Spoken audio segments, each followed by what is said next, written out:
10 محرم بھی ایک داستان ہے، یہ داستان نہیں ہے، یہ سبق ہے، یہ داستان نہیں ہے، یہ سبق ہے، یہ پیغام ہے، یہ قربانی کی لازوال مثال ہے۔ لوگ شہید ہو کے عزت پاتے ہیں، اور میں کہتا ہوں حسین نے شہادت کو عزت عطا کر دی۔ لوگ شہید ہو کر عزت کا تاج سر پہ سجاتے ہیں، لیکن حسین نے شہید ہو کر شہادت کے سر پہ عزت کا تاج سجا دیا۔ لوگ قربان ہو کر بڑے بنتے ہیں، اور حسین نے قربان ہو کر قربانی کو بڑا بنا دیا۔ لوگ اللہ کے نام پہ لٹ کر پٹ کر مٹ کر وہ کامیابی کے ترانے، کامیابی کے زینے طے کرتے ہیں، اور حسین نے لٹ کر پٹ کر مٹ کر اور اپنے آپ کو فنا کر کے کامیابی کو عزت کا مفہوم پہنا دیا، عزت کا لباس پہنا دیا۔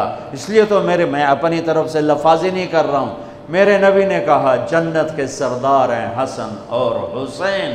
میرا رب کہے گا جنت سے، اے جنت میں نے تمہیں خوبصورت، ارے وہ جنت پہلے ہی بڑی سونی ہے، اس کو خوبصورت بنانے کے لیے سنو، آج بڑے زمانے بعد حدیث یاد آئی، میرے نبی نے میرے اللہ فرمائیں گے اے جنت میں نے تمہیں حسن اور حسین سے خوبصورت بنا دیا۔ شہادت کو حسین نے خوبصورت بنایا، قربانی کو آل رسول نے خوبصورت بنایا، کامیابی کو آل رسول نے مفہوم پہنایا، اللہ کے نام پر مر مٹنے کے لازوال معنی سمجھائے، اللہ کو پا لینے کے لیے کیا کہاں تک جایا جا سکتا ہے کر کے دکھایا، اللہ کو پا کر سب کچھ کھو کر کیا کیا جا سکتا ہے، کربلا وہ پیغام ہے۔ یہ صرف 10 دن کے لیے رونے دھونے کا پیغام، بے شک حسین کے لیے رونا بھی سنت۔ ہر شے کو بدعت نہ بناؤ۔ پانی دیں۔ ام سلمہ سے آپ نے فرمایا ام سلمہ آج ایک فرشتہ ملنے آ رہا ہے، بہت خاص، کسی کو اندر نہیں آنے دینا۔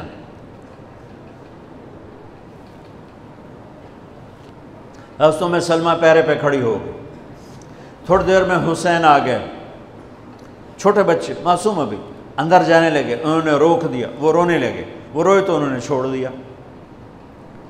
تھوڑی دیر کے بعد اندر سے میرے نبی کے زور سے رونے کی آواز آئی، زور سے رونے کی آواز آئی۔ ام سلمہ رہ نہ سکی، بھاگ کے اندر گئیں، تو آپ نے کیا دیکھا؟ آپ نے حسین کو یوں سینے سے چمٹایا ہوا اور ایسے ہل کے رو رہے تھے، ایسے بلک سسک کے رو رہے تھے، اور آپ کے آنسو آپ کے رخسار اور داڑھی پر اتر کر رہے تھے، اور آپ نے یوں بھینچا ہوا، ایسے دبایا ہوا تھا۔ تو حضرت ام سلمہ نے کہا میرے ماں باپ قربان یا رسول اللہ، کیا ہوا؟ آپ ایسے تڑپ کے کیوں رو رہے ہیں؟ تو آپ نے روتی آواز میں کہا، بہتے آنسوؤں کے ساتھ، کپاتے بدن کے ساتھ، کہ ام سلمہ یہ فرشتہ جو مجھے ملنے آیا تھا یہ میرے بچے کو دیکھ کر کہہ رہا ہے کہ آپ کی امت اس بچے کو قتل کر دے گی، اور جہاں اس کا خون گرے گا وہ مٹی مجھے دکھائی ہے اس نے، کہ میں اس لیے اس پہ رو رہا ہوں۔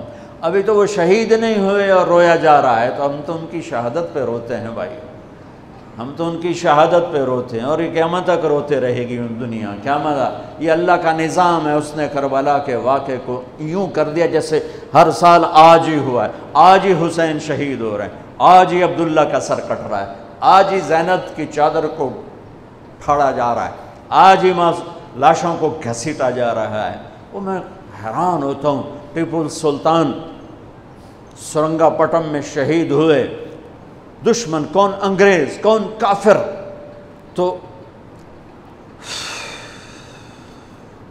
تو برطانوی لشکر نے ان کو توپوں کی سلامی دے کر دفن کیا، اور عزت و احترام کے ساتھ دفن کیا، اور میرے نبی کے نواسے کی لاش کو ان کم بختوں نے کفن بھی نہ پہنانے دیا، جنازہ بھی نہ پڑھنے دیا، دفن بھی نہیں کرنے دیا۔ اگلے دن بنو اسد کے بارے میں پتہ چلا عمر بن سعد کو، تو راتوں کہ وہ ان کو دفنانے والے ہیں، تو راتوں رات ان کو بغیر جنازوں کے مٹی میں دبا دیا اور اوپر پانی چھوڑ دیا کہ کوئی پتہ ہی نہ چلے حسین کی لاش۔ بنو اسد کا بوڑھا آیا، اگلے جب پانی خشک ہو گیا وہ آیا اور اس نے مٹی اٹھا اٹھا کے سونگنا شروع کیا۔ سبحان اللہ،